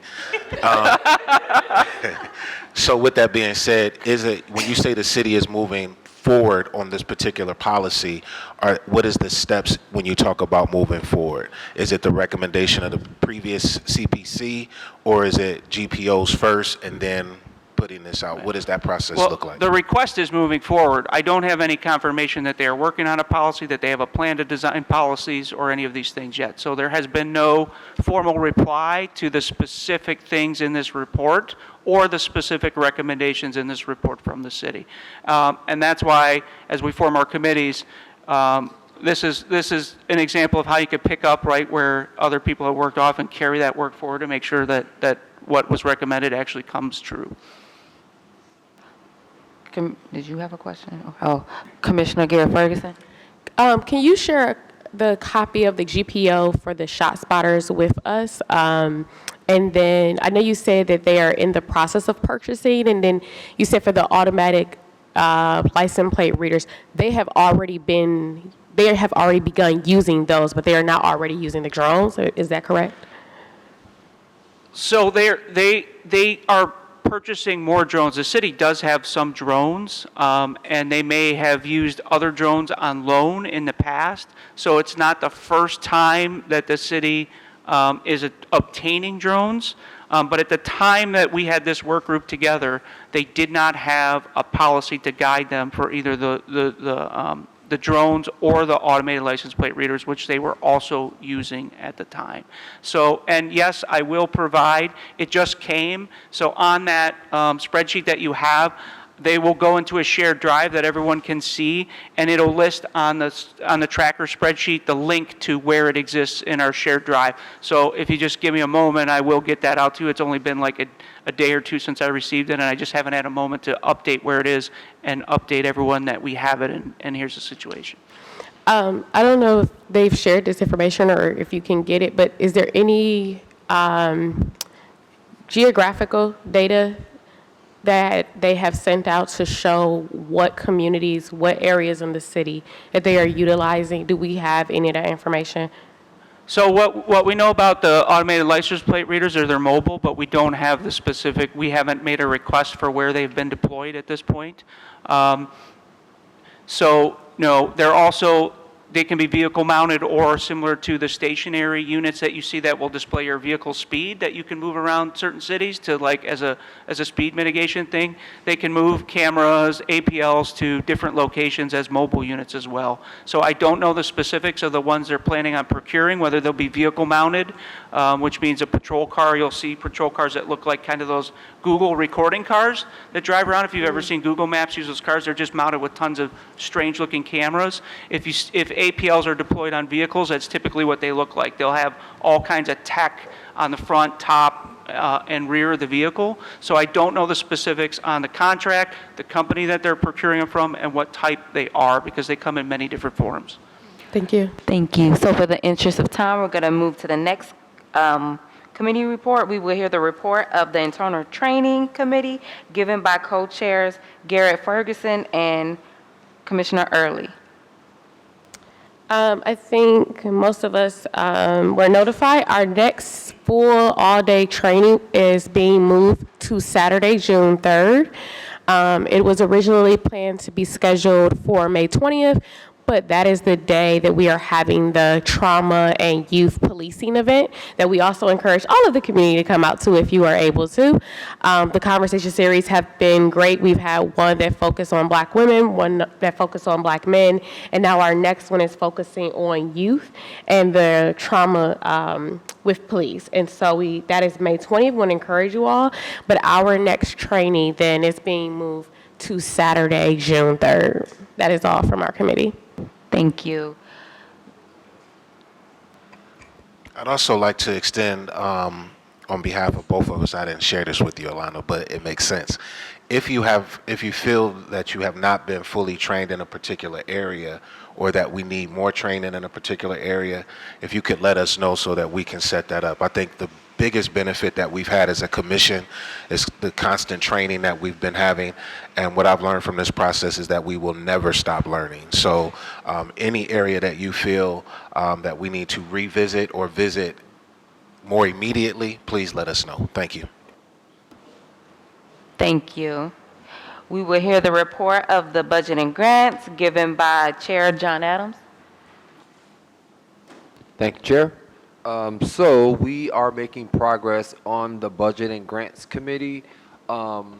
So currently we have an application that I know that, thank you to Commissioner Van Leer, and I think Commissioner Zayed, who's been working with Ms. Williams and the staff and Sarah Anderson to help complete the application. So we do have a pretty solid draft of the application. I think there's a few items that may need to be added for clarification, but we are shooting for a May 15th. We're still shooting for May 15th. Maybe if we don't make May 15th, it'll be close. But the application is pretty close to being done. It's modeled after the Neighbor Up applications. And so where we sort of are right now is I had a conversation with Ms. Williams yesterday, and we are in the process of translating that application into Arabic, Spanish, and Mandarin. So we're going to try, we're going to make that happen. And then also, I think that I'll let Commissioner Van Leer, but I think he's in the process of helping us to sort of flush out some of the meanings of just to kind of help the community about like what exactly do we mean by restorative justice, sort of what exactly is the push behind the mediation and the violence prevention program. So there will be some clarification provided there. We also got a clarification email from the legal department about the grants and sort of if the changes that were made to Charter 115, if somehow there's any conflict with what the practices of the city in terms of like, particularly a councilman was curious about, sort of there's been this back and forth about anything over $50,000 and going to the council. But it appears that there really isn't much conflict there, and we would go to the council if that were to happen.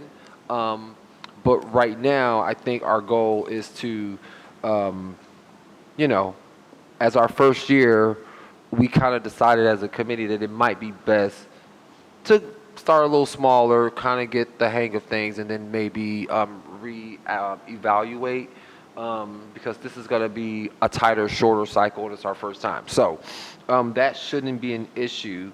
And then lastly, where we want to do some sort of a community push.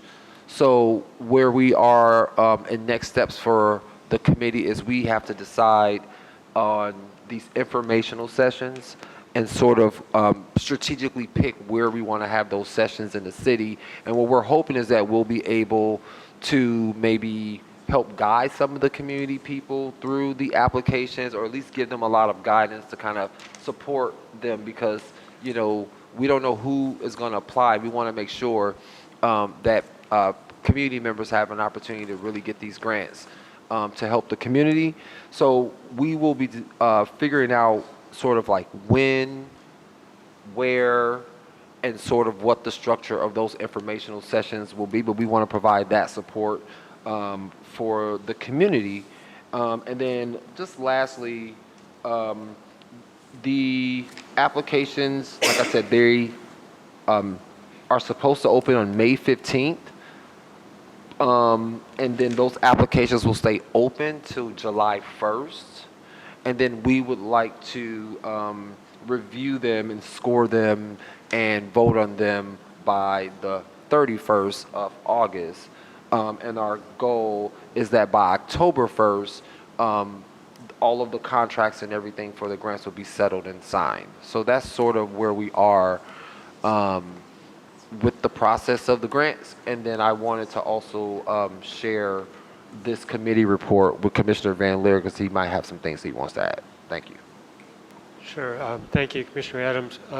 Yeah, largely what you said is where we're at. I would say one correction or one addition is that we had hoped to get this launched by May 15th. We're now looking at May 22nd as the proposed launch date.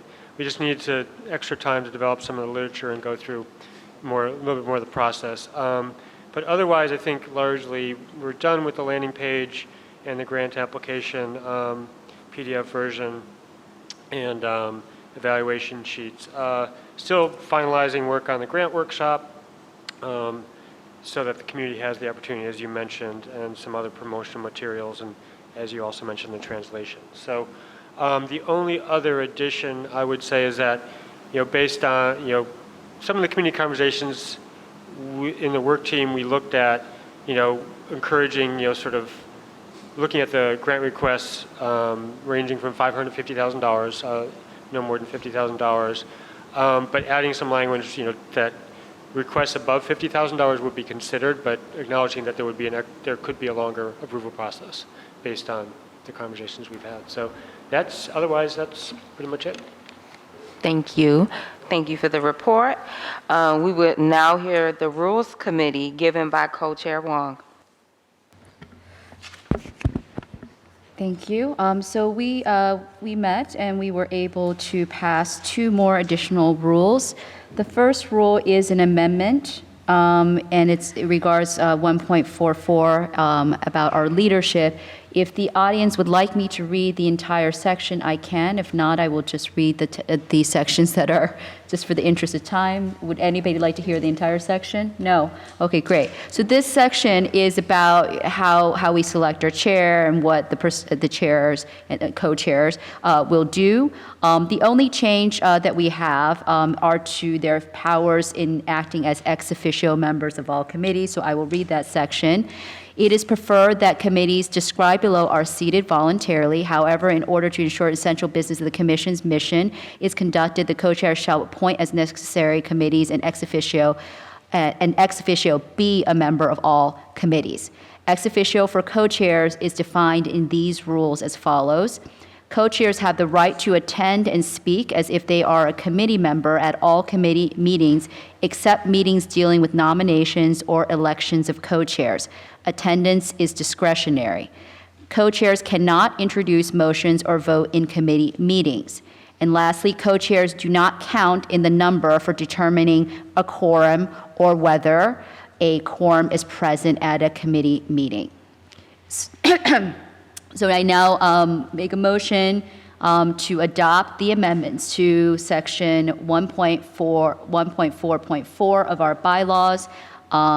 Do I have a second, an up or down vote? Or there, and then I guess, open discussion. I'll second that motion. Pete seconds, so. So you want me to do it? Yeah. The question is on the adoption of 1.4.4 of the bylaws to amend ex officio language of the co-chairs. Any question or debate at this time? Any question or debate? Commissioner Early. I can be a little slow sometimes. For clarity, does this mean now that co-chairs outside of voting can serve? Because it still sounds like you're serving on a committee. Well, we will be on the meeting. We can attend the meeting, maybe to talk and discuss, but we cannot vote. We cannot count on a quorum. Sorry, Chair Wong. this was, maybe this will clarify, this was since we had adopted Robert's rules as our rules for our bylaws, we didn't realize that in Robert's rules, ex officio members also had the right to vote and make motions, and that was not our intent. So we were just curing this through an amendment. And it's just for the subcommittees. Any further question or debate? Hence none, we're going to call for the vote. Commissioner Adams? Aye. Commissioner Benito? Aye. Commissioner Schura? Aye. Commissioner Donaldson? Aye. Commissioner Early? Aye. Commissioner Garrett Ferguson? Aye. Commissioner Kennedy? Aye. Commissioner Chair Ridgway? Sorry. Aye. Commissioner Van Leer? Aye. Chair Rodriguez? Aye. Commissioner Wong? Aye. Motion carried. The adoption is on 1.4.4 of the bylaws on the ex officio language to read as read. Thank you so much. So we have one other new part of our administrative procedures. It's labeled 2.x because we're not sure about which section it will be, but it regards public speaking, commentary, and media relations. People that have been paying attention to this, we previously had tabled this administrative procedure for further discussion in committee. We went through 2 rounds of discussion in committee, so I think that was a very thorough discussion.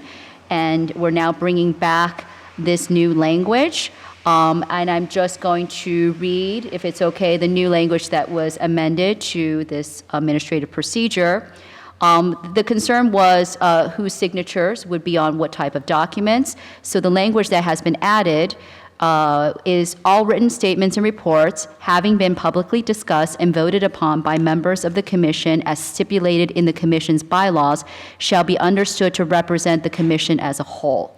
Reports shall contain only the names of the individuals, including commissioners, who contributed to the work. This is for reports that would happen in a work group or something similar. Letters or statements voted on at a full commission meeting shall contain the names and/or signatures of all commissioners. And finally, press releases shall be identified as originating from and representing, quote, the Cleveland Community Police Commission, unquote. So I now make a motion to adopt all of 2.x regarding public speaking, commentary, and media relations. I put it to a vote. So we would need a second. So, yeah, the question is on the adoption of 2.x, public speaking, commentary, and media relations of the bylaws. Is there a second? I second. Any question or debate at this time? Do we have any question or debate at this time? Hence none, we're going to call for the vote. Commissioner Adams? Aye.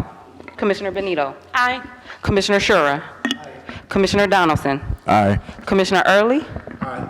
Commissioner Garrett Ferguson? Nay. Okay. Commissioner Kennedy? Aye. Chair Ridgway? Aye. Commissioner Pete Van Leer? Aye. Chair Rodriguez? Aye. Commissioner Wong? I will abstain because I think that the part is insufficient, but I do not want to stand in the way of the group moving forward, so I will abstain. Thank you. I think I have enough. So it appears that we have 9, motion carried. It stands as read for 2.x, public speaking, commentary, and media relations. Thank you so much. The next item of the agenda, we will hear the report of the hiring committee given by Chair Donaldson. All right, thank you, everyone. I will make this really quick. So the Public Safety Inspector General interview, of course, was last week. Thank you for the co-chairs, Jason, also Dr. Anderson, and Delonte for making sure that process went as smooth as possible. The report has been sent to Dr. Anderson. Right now, we are experiencing some technical issues, so the report will be made available to the public next week. And then the other thing I will add is that the hiring committee is now composed of myself, Commissioner Early, Commissioner Benito, and then Commissioner Van Leer, and we will be meeting for the first time on Monday, the 22nd at 6 p.m. So definitely come out and, join us. Thank you. Okay, so the next item of business is old business, and it's establishment of the new committees. Basically, to just provide an overview of Google Doodle went out for commissioners to list their preferences. That information was received. If there was any conflict, we tried to ensure that it was fair and impartial and receive input from the commissioners. These were the results. So for policy, we have Commissioner Benito, Van Leer, Early, Commissioner Garrett Ferguson, and Commissioner Wong. For accounting, we have Commissioner Shura, Commissioner Zayed, Commissioner Benito, Commissioner Wong, and Commissioner Adams. For outreach, we have Commissioner Reeves, Commissioner Kennedy, Commissioner Zayed, Commissioner Garrett Ferguson, as well as Commissioner Early. For training, we have Commissioner Donaldson, Commissioner Reeves, Commissioner Shura, Commissioner Adams. Are there any questions at this time? Chair Ridgway? Just for the record, when this motion was made, all the standing committees should have been listed for signups, because there may have been people on existing committees that may have wanted to switch. So that poll was limited only to new committees. So when this passes, for the record, every standing committee's members need to be part of the minutes. Yeah, because the motion read that it would be all the standing committees, not just the 4 new committees. And so people didn't have that opportunity to switch from an existing committee to a new committee if they had wanted to. So we just need to know who's on every committee, and each member of the commission also needs that information. Thank you. We can create a document to ensure that all of the committees are listed, and that can be emailed as soon as possible. Commissioner Wong? I'm sorry, I had to add, because the Rules Committee, the 2 co-chairs came from the Rules Committee. We do have 2 new members, and they're the ones that approached me, was Commissioner Van Leer and Commissioner Zayed. I think we have 1 committee, Budget and Grants, that's still over capacity, so I'd be happy to volunteer to leave that committee so now we will be. Glad that worked out. That's easy peasy. That's a lot of committees, so if that will, so I think I we're now appreciate that. hopefully in compliance with that, so thank you. Commissioner Donaldson? I also want to add that when the hiring committee was initially established, there were 8 of us who expressed interest in being on that committee. And so after the link went out for us to then pick other committees, I followed up by sending an email to everyone who was not included in that initial number to make sure that I had conversations with them about their interest on the hiring committee, and that's how Commissioner Early joined the hiring committee as well. Thank you so much, but just so we are clear, a formal document will be sent so that we're all on the same page and we have clarification. Is there any further discussion on that?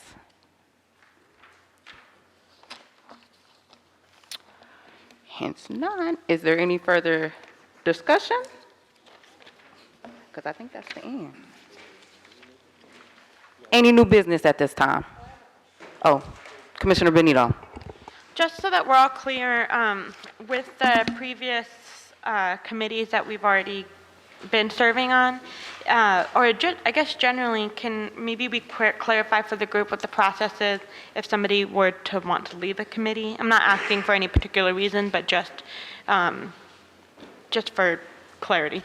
You can message the chair, and you can let them know of your desire, and you could take it from there, but I don't foresee any issues.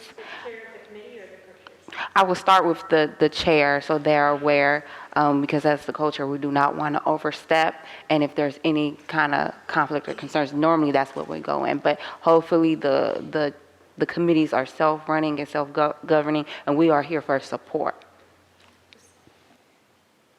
Chair, one last comment. I don't think we need to say this, but those committees do need to meet. You need to select your chair. And once you have determined a date and time for your regular meeting, if you could just let the co-chairs know, so that becomes part of the record as well. Are we not supposed to meet until June or July for the police? Okay, the way the bylaws read, once this list has been approved, when it comes out of this body, it's 15 days before it takes effect. So it would make it what, Wait, June? after training. Yeah. In June sometime, yeah. If I could just add to that. So you guys made an agreement in the bylaws to finish your training before you actually met. It doesn't mean you can't logistically start to plan your meetings. Also, you still have 2 meetings a month for 1 more month. So logistics and hours-wise, it's probably best if you set a regular schedule for these committees through the end of the year for at least once a month. If you need more than that, fine. But what we're trying to do by July is have an entire year's schedule of committees worked out so that the public knows where, when you're going to meet, and it should be more regular than some of the temporary committees have been meeting now. The rules, yes, 15 days after we publish the minutes in your bylaws. But for this committee establishment, you're established, and if you want to move, the important reason if you're going to leave a committee to note that you're leaving a committee is for quorum purposes. So if you formally ask the chair to leave the committee, that way it changes the numbers of the committee. Otherwise, you're in absence. So. Commissioner Garrett Ferguson. So just to clarify, it's established for 15 days, but we cannot meet until after training. Is that what you said? You guys had made an agreement in the bylaws, right, to finish the training or 90 days from the passage, whichever comes first. So that was timed with July. If the committee feels an absolute necessity to meet, I don't think anyone's going to resist in June or even May. But you do have in your bylaws that you'll wait 90 days from the passage of the bylaws before you'll form these committees and your training. So Is that the passage of all bylaws? Because we still are. the passage of that section, that particular section, yeah. Okay. And let's just read it since it's up for Okay. debate. So you'll give me a minute here. Is Is our bylaws online? I don't know if we have They're them not up yet. complete. Our bylaws are not complete. Some of the section, Or the policies and the first procedures. part of the manual was passed, and I don't know if it's up on the website yet, but Yeah, we'll the- get it up the- if it's not. If I can It's ask. no big deal to put them The up. bylaws, with the exception of, I think we have one outstanding issue with law. Sorry to ask you, Delonte, again, if we cross signals, but that was an issue of law. It has been finalized, so, but I think what we're saying is that 15 days from this date, these things will go active, but there is also a rule that says 90 days or after training. And that 90 days started from April. So the passage was March 8th when we did it, so 90 days from March 8th, or when we complete the minimum amount of training agreed in the training committee. So you're getting close to that. Yeah, yeah. So we have Commissioner Early. To the chairs and to the rest of the commission, under new business, one of the things that I wanted to highlight is something we just heard when it comes to the use of the license plate reader and the drones. And I'm a bit concerned because we are having operation and policy done with no GPOs in place, right, when it comes to this particular issue.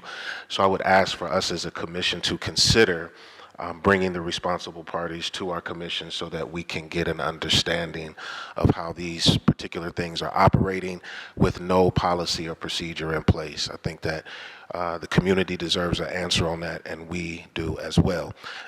Lastly, I do, and we don't have to tackle this at this meeting, I do want to answer on why we need to go to council for the approval of $50,000. It seems like I do understand that. I do understand it's an ordinance. I think my concern is a bigger, broader concern, which is as we talk about independence and being a separate body, it continues to seem like we rely on the city for so much. Now, Delonte and them are doing a great job. Can we give it up for them, please? Thank you, thank you, thank you. So this is not a criticism of them, but it is to uphold the power and authority that we have. And so at some point, I'm looking for us to begin to break away and have some independence, and possibly even looking at that ordinance change for future commissioners, as we all should have the right to be able to give resources to the community as we see fit with a fair and transparent process. Thank you.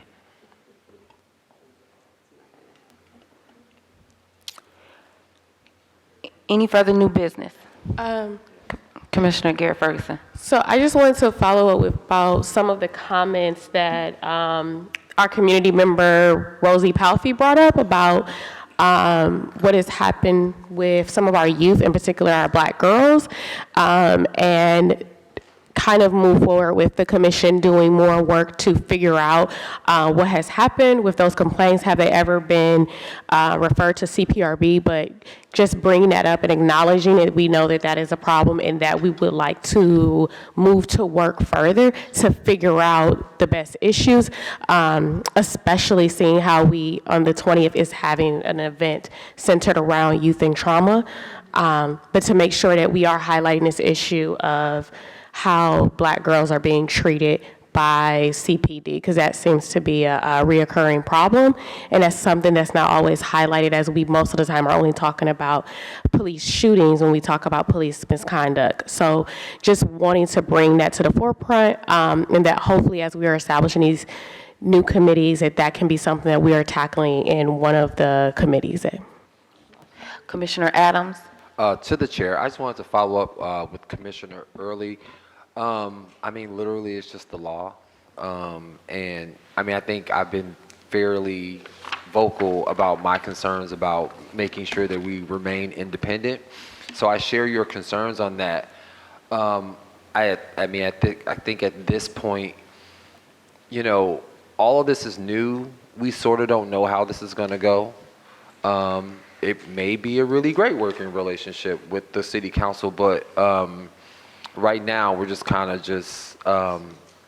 we have to follow the law. So that's where we are. But I do think that, you know, we're going to learn a lot this year, particularly with these grants. And it's possible that we may decide that maybe we do need to propose some structural changes, or we just don't know what we don't know yet. So I'm going to take a leap of faith and hope that the city council is trying to work with us to help us to serve the community.